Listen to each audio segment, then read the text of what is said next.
Россия начиналась не с меча, она с косы плуга начиналась.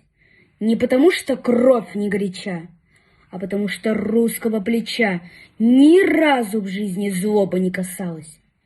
И стрелами звеневшие бои лишь прерывали труд ее всегдашний.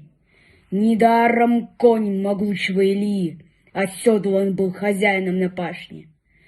В руках, веселых только от труда, по добродушью, иногда не сразу, возмездие вздымалось, это да, но жажды крови не было ни разу. А коли верх одерживали орды, прости, Россия, беды сыновей, когда бы не усобица князей, то как бы ордам дали бы по мордам. Вот только подлость радовала зря. С богатырем недолговечны шутки. Да, можно обмануть богатыря, но победить — вот это уже дудки. Ведь это было так же бы смешно, как, скажем, биться с солнцем и луною. Тому порокой озеро Чудское, река Непрядва и Бородино.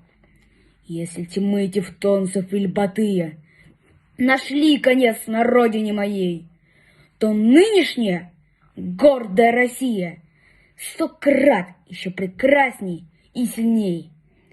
В схватке с самой лютою войною она и ад сумела превозмочь.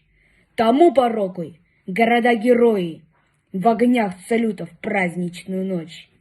И вечно тем сильна моя страна, что никого нигде не унижала. Ведь доброта сильнее, чем война, как бескорыстие действеннее жало. Встает заря, светла и горяча, и будет так вовеки нерушимо. Россия начиналась не с меча, и потому она непобедима.